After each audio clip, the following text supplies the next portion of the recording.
बातमी पाहूयात। NIA म्हणजेच नॅशनल इन्व्हेस्टिगेशन एजन्सीचं पथक आज पुण्यात येणार आहे। गणबोटे जगदाळे कुटुंबाचा ते जबाब नोंदवण्याची शक्यता वर्तवली जाते। तर NIAचं पथक आज पुण्यात येणार असल्याची माहिती मिळते।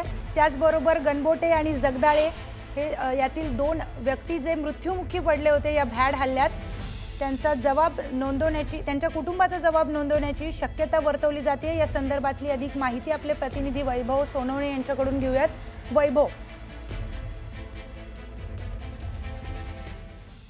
NIAचं पथक जे पथक या सगळ्या दहशतवादी हल्ल्याची चौकशी करते किंवा तपासणी करते, त्या खटल्याच्या अनुषंगानं प्रत्यक्षदर्शी म्हणून गणबोटे आणि जगदाळे या कुटुंबातल्या दोन्ही सर्वांचे म्हणजे ज्या हल्ल्याचे प्रत्यक्ष साक्षीदार जे आहेत, आसावरी असेल किंवा तिची आई असेल प्रगती, आणि त्यासोबतच गणबोटे यांच्या पत्नी ज्यांच्या घरी NIAचं पथक जाण्याची शक्यता आहे, या खटल्याच्या दृष्टीनं किंवा जबाब नोंदवण्यासाठी NIAचं पथक जे ते आज यांच्या घरी जाईल अशी माहिती आपल्याला सूत्रांकडून मिळते।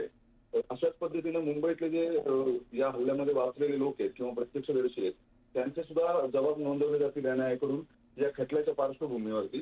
त्यासाठी NIAची पथकं जी आहेत ती पुणे आणि मुंबईमध्ये येतील अशी माहिती जी आहे ती आपल्याला सूत्रांकडून मिळते।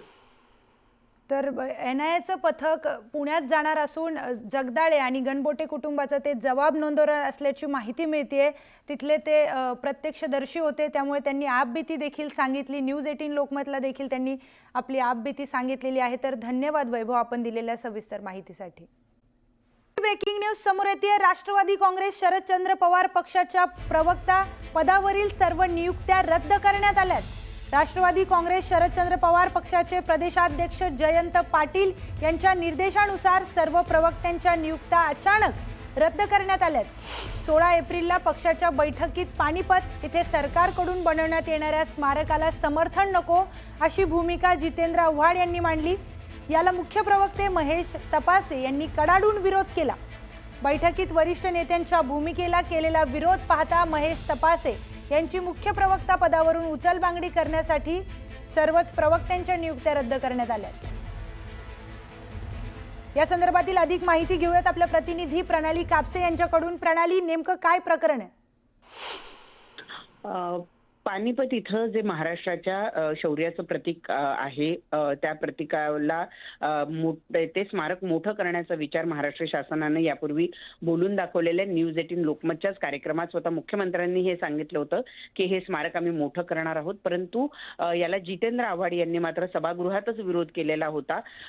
आणि महेश तपासे यांचे आजोबा हे जेव्हा हरियाणाचे राज्यपाल होते त्यावेळेला त्यांनी हे स्मारक बनवून घेतलं होतं। हरियाणा गव्हर्नमेंटकडनं 40 लाख रुपये मिळून तिथं ते स्मारक बांधून घेतलेलं होतं आणि या स्मारकावरूनच आता महेश तपासे आणि जितेंद्र आव्हाड यांच्यामध्ये जुंपलेली आपल्याला बघायला मिळते आहे।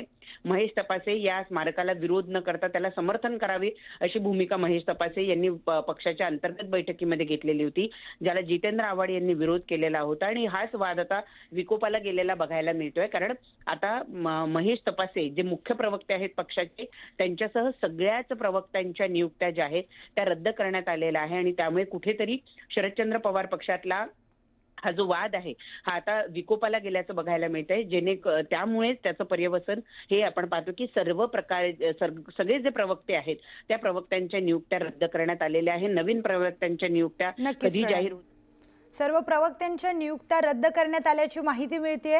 तर धन्यवाद प्रणाली, आपण दिलेल्या सविस्तर माहितीसाठी।